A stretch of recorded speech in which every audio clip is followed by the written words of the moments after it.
DGISPR उन्होंने press conference की और इसके 3-4 पॉइंट्स बड़े इंपॉर्टेंट हैं। सवाल उनसे पूछा गया कि क्या मिलिट्री ट्रायल इमरान खान साहब का होगा कि नहीं। फैज़ हमीद केस के बारे में उन्होंने डिस्कशन की। एस्टेब्लिशमेंट मौजूदा गवर्नमेंट को बहुत सपोर्ट कर रही है। हमारी एक मुलाकात इमरान खान साहब से हुई थी।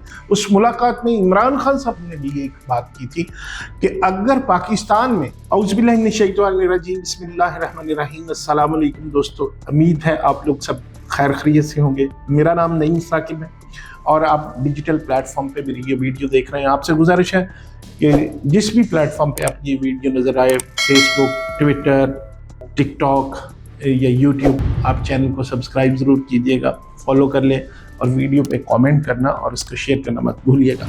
आज एक प्रेस कॉन्फ्रेंस हुई, मेजर जनरल मोहम्मद शरीफ साहब DGISPR उन्होंने प्रेस कॉन्फ्रेंस की और इसके 3-4 पॉइंट्स बड़े इंपॉर्टेंट हैं। आज जो बातें उन्होंने की हम उनका अहाता करेंगे, उन पर डिस्कस करेंगे और देखने की कोशिश करेंगे कि वो क्या मामला चले। पहले सबसे बड़ी बात जो हुई, एक सवाल उनसे पूछा गया कि क्या मिलिट्री ट्रायल इमरान खान साहब का होगा कि नहीं। इस पे क्या जवाब दिया उन्होंने, वो डिस्कस करेंगे।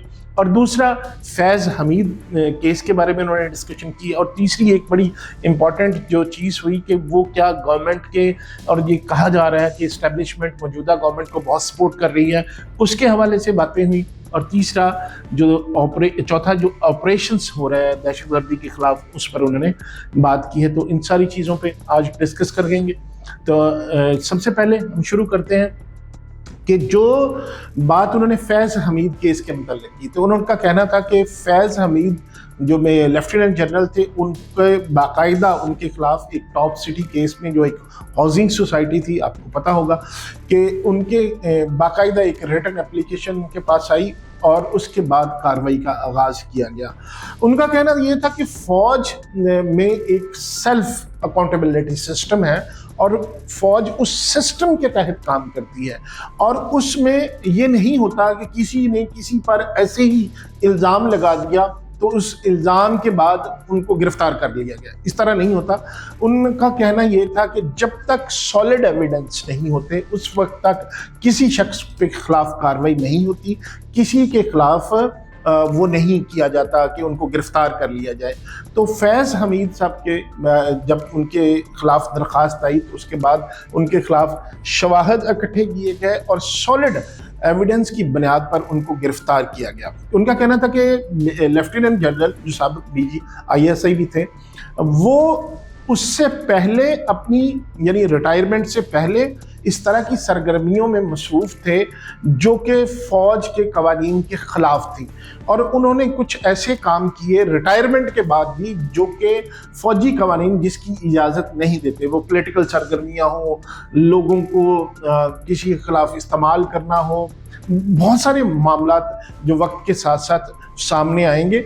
और दूसरा उनका ये कहना था कि उन्होंने जब वो अपनी कुर्सी पे बैठे हुए थे, जब वो जॉब में थे, तो उस वक्त भी उन्होंने अपने इख्तियारात का नाजायज़ इस्तेमाल किया और नाजायज़ इस्तेमाल करते हुए बहुत सारे बेनिफिट्स लिए होंगे। जाहिर है वो इख्तियारात बंदा नाजायज़ कब इस्तेमाल करता है, जब उसका कोई उसकी ख्वाहिश हो, आपके वो अगर आपने कोई मॉनेटरी बेनिफिट्स लेने हो या किसी को देने हो या कोई और एजेंडा हो जिससे आप, वरना एक स्ट्रेट लाइन में इंसान जॉब कर रहा है। पूरी हमारी कितनी फ़ौज है, उसमें छोटे रैंक के लोग भी हैं, बड़े रैंक के लोग भी हैं और यकीनन वो सारे अपने एक कायदे और कवानीन के तहत काम करते हैं। जो डेस्परेट किस्म के लोग होते हैं, जो डेस्परेट होते हैं, जो बहुत ज़्यादा उनकी वो कहते हैं ना कि हाई होती हैं, वो ख्वाहिशात बहुत बुलंद होती हैं, ये वो कुछ करना चाहते हैं, तो वो फिर अपने किसी भी फील्ड में हो तो नाजायज़ इस्तेमाल करते हैं अपने इख्तियारात का, किसी को बेनिफिट देते हैं, फिर कल को उनसे बेनिफिट लेते हैं या मॉनेटरी बेनिफिट लेते हैं। जो इल्ज़ाम उनके खिलाफ आया टॉप सिटी केस में कि उन्होंने वहाँ से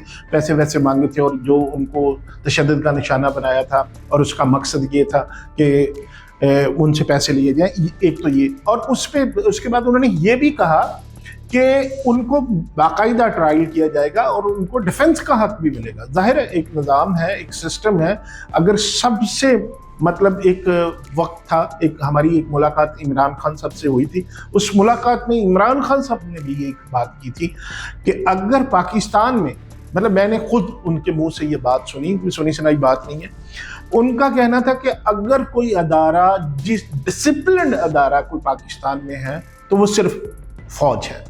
तो इसमें मानने वाली बात है, अगर वो डिसिप्लिन अदारा, सब उसको एडमिट करते हैं, सब मानते हैं, अगर फौज है तो फिर फौज का जो आज उन्होंने बात की कि एक सेल्फ अकाउंटेबिलिटी का सिस्टम है, उस सिस्टम के तहत जो भी हो, छोटे रैंक का हो, बड़े रैंक का हो, वो मेजर जनरल हो, लेफ्टिनेंट जनरल हो, वो कर्नल हो, ब्रिगेडियर हो, अगर किसी ने वायलेशन की है, कानून की खिलाफ वर्जी की है, तो वो उसकी जद में आएगा। तो यही कुछ फैज़ हमीद साहब के साथ हुआ कि उन्होंने ज़ाहिर जो वायलेशंस की हैं उसका खमियाजा वो भुगत रहे हैं। दूसरी बात जो उन्होंने की वो की इमरान खान साहब के हवाले से। एक वहाँ से बैठे हुए सहाफ़ी ने उनसे सवाल किया कि क्या इमरान खान साहब का मिलिट्री कोर्ट्स में उनका ट्रायल होगा, जो इससे पहले आपने देखा कि बहुत सारी ये बातें की, इवन के खुद इमरान खान साहब ने ये बात की थी और पीटीआई के बहुत से लीडर्स भी शायद ये सोच रहे थे, या उनका ये एक खौफ था या डर था या उनका ख्याल था कि शायद इमरान खान साहब का मिलिट्री कोर्ट में ट्रायल हो, उनको मिलिट्री की तहवील में दिया जाए। तो एक ये बातें र्यूमर्स चल रही थी। तो उसका उन्होंने एक जवाब दिया कि ये आपका जो सवाल है ये हाइपोथेसिस की बुनियाद पे, एक होता है ना मफरूज़ा हाइपोथेसिस, ये हाइपोथेटिकल आपका सवाल है, इसका कोई बुनियाद कोई वजह नहीं है। यानी उन्होंने ना तो क्लियरली इसको डिनाई किया, ना क्लियरली उसको एक्सेप्ट किया। उन्होंने हाँ ये ज़रूर कहा था कि जो जो मिलिट्री कवानीन के तहत जो बंदा इसमें इन्वॉल्व होगा और वो मिलिट्री कानून की जद में आएगा, चाहे वो किस रैंक का भी हो, चाहे वो कोई भी शख्स हो, अगर उस कानून के अंदर आएगा तो फिर उसका भी हिसाब किताब उसी तरह होगा, उसको भी सजा जजा का जो मामला होंगे, अगर कानून उसकी इजाज़त देगा तो वो उनको सजा मिलेगी उसकी। अच्छा, इसको उन्होंने कह दिया कि ये बिल्कुल एक आपका हाइपोथेटिकल क्वेश्चन है, इसकी कोई लॉजिक, जो आप उनका केस कोर्ट में चल रहा है और उस पर ज़ाहिर है जो केस कोर्ट में चल रहा हो तो बहुत ज़्यादा उस पर कॉमेंट नहीं किया जा सकता। तो इसका मतलब ये हुआ कि इमरान खान साहब का जो मिलिट्री ट्रायल होना है, कोर्ट्स में ट्रायल होना है, उसकी कोई वाजे अभी वो वाजे हम उस पर कोई कमेंट नहीं कर सकते। हम ये नहीं कह सकते होगा या नहीं होगा। उसकी वजह कि ज़ाहिर अगर एविडेंस होंगे और वो फौज की कवानीन की जद में आएंगे तो हो सकता है। हाँ, उसके जवाब में एक और सवाल उनसे किया गया कि क्या जो फैज़ हमीद साहब के थे तो आपने उनको पकड़ लिया और उनको जज़ा सज़ा उन्होंने वायलेशन की है, तो क्या जो उनके बॉस थे बाजवा साहब, कमर जावेद बाजवा साहब, उनकी गिरफ्तारी भी होगी या उनको भी जज़ा सज़ा मिलेगी? तो उसके जवाब में उन्होंने कहा कि उनके जो DGIS थे, उनके, आपने ये आर्मी चीफ का नाम तो ले लिया, तो उनके बॉस कौन थे? वो ज़ाहिर है वो डायरेक्टली अंडर होते हैं वज़ीर आज़म के। तो इसका मतलब ये हुआ कि जो अभी तक कोई शायद डिसीजन उस तरह नहीं है, या हम कोई भी उसके बारे में राय कायम नहीं कर सकते ये होगा या नहीं होगा। लेकिन अगर कोई शवाहद इस तरह के मिल जाए, अगर जिस तरह का कहा जा रहा है कि फैज़ हमीद साहब ने बहुत कुछ बता दिया, ये कुछ कर दिया, तो वो वही वाली बात है कि अगर किसी कानून ज़ाब्ते के तहत वो इन्वॉल्व होते हुए तो शायद वो हो। अभी तक हम इसके बारे में कोई बात नहीं कर सकते, ना उन्होंने कोई इसके बारे में वाज़ेह इशारा दिया। एक और बात की कि हमारा सियासी फौज का कोई एजेंडा नहीं है, सियासत में हमारी कोई इन्वॉल्वमेंट नहीं है। एक वर्किंग रिलेशन जो भी गवर्नमेंट होती है फौज का उसके साथ, चूँकि वो गवर्नमेंट है, इससे पहले अगर हम देखें बात कर लें तो पीटीआई की गवर्नमेंट थी, तो पीटीआई में जो उस वक्त की इस्टेब्लिशमेंट थी, उस वक्त की इस्टेब्लिशमेंट का बहुत ज़्यादा पीटीआई के साथ लाइजन था और बहुत ज़्यादा वर्किंग रिलेशन था। कहा यह जा रहा था कि उस वक्त की जो इस्टेब्लिशमेंट है वो पीटीआई की सपोर्टर है और इस वक्त की जो इस्टेब्लिशमेंट है वो शायद उसके मुखालफत कर रही है। तो लेकिन उन्होंने आज वाज़ेह किया कि ना फौज किसी की हमायती है किसी पॉलिटिकल पार्टी की, ना फौज किसी पॉलिटिकल पार्टी की मुखालफ है। हम जो भी गवर्नमेंट होती है उस गवर्नमेंट का के साथ फौज का वर्किंग रिलेशन होता है। तो आज अगर ये गवर्नमेंट है, नून लीग की गवर्नमेंट है, ये कोalition गवर्नमेंट है, ये पीपल्स पार्टी और नून लीग की मुश्तरका गवर्नमेंट है, ज़ाहिर है MQM भी उसमें शामिल है اور بھی جماعتیں اس میں شامل ہیں، باپ پارٹی بھی شامل ہے، تو وہ ساری پارٹی کی جو گورنمنٹ ہے تو کسی ایک سیاسی جماعت کے ساتھ فوج کا تعلق نہیں. جو گورنمنٹ جو حکومت کر رہی ہے، جو اس سسٹم کو ووٹ کے ذریعے جو آئے، جو کہا جا رہا ہے ان پہ الزام بھی ہے کہ یہ ووٹ چرایا گیا، یہ خیر باتیں ہیں جو مخالف ہیں ایک پارٹی کے دوسری پارٹی کے خلاف باتیں تو کرتے ہیں، ہوتی بھی ہیں. خیر آج کا یہ تو ایشو نہیں ہے کہ وہ صحیح گورنمنٹ ہے یہ نہیں گورنمنٹ، آج تو پریس کانفرنس کی ہم بات کر رہے ہیں.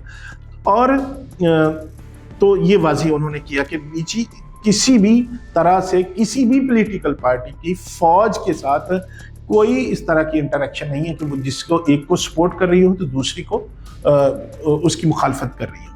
تیسرا ایک آخری جو انہوں نے بات کی وہ بات کی دہشت گردی کے حوالے سے. انہوں نے ڈیٹیل بتائی کہ تقریباً 90 کے قریب جو وہ خوارج تھے، دہشت گرد تھے، ان کو جہنم وصل کیا گیا. اور جو بڑی امپورٹنٹ بات بتائی کہ 130 کے قریب روزانہ کی بنیاد پر ان دہشت گردوں کے خلاف آپریشن ہو رہے ہیں اور آپریشنز کیے جا رہے ہیں جو جاری رہیں گے. اور یہ بھی بتایا کہ تقریباً 32,000 کلومیٹر کا شاید جو رقبہ تھا، جو ایریا تھا، وہ ان دہشت گردوں سے خالی کروا لیا گیا. اور اس کے علاوہ بلوچستان کے حوالے سے بات کی کہ اس کی بلوچستان کے لوگوں کی محرومی کا احساس ہے. لوگ ظاہر ہے وہاں پہ جو کچھ ہو رہا ہے، دہشت گرد جو کچھ کر رہے ہیں، اور جن کی محروم لوگوں کی غیر ملکی لوگ، بہت سی ایجنسیاں، بہت سی جو فتنے ہیں وہاں سے ان کو سپورٹ کر رہے ہیں اور اس طرح ان کی محرومی کو وہ بنیاد بنا کر دہشت گردی کر رہے ہیں. تو انشاءاللہ یہ عزم کا بھی اظہار کیا کہ پاک فوج پاکستان کی حفاظت کے لیے، پاکستان کے لوگوں کی حفاظت کے لیے ہمیشہ تیار تھی اور رہے گی. اور آج کی پریس کانفرنس کے لحاظ سے بھی بہت سے سوالوں کے جواب اس طرح بھی ملے کہ جو لوگ ایک ہم بات کرتے ہیں، ہمارے بہت سارے دوست یا مخالفین کی، شاید عمران خان صاحب کو وہ کر دیا گیا ملٹری ٹرائل میں، ابھی تک اس کا نہ کوئی فیصلہ ہوا، نہ کوئی بات کی، اور اس کی نہ کوئی تردید کی اور نہ ہی اس کی تصدیق کی آج کی پریس کانفرنس میں. تو آج کے لیے اتنا ہی، انشاءاللہ پھر ملاقات ہوگی. خدا حافظ.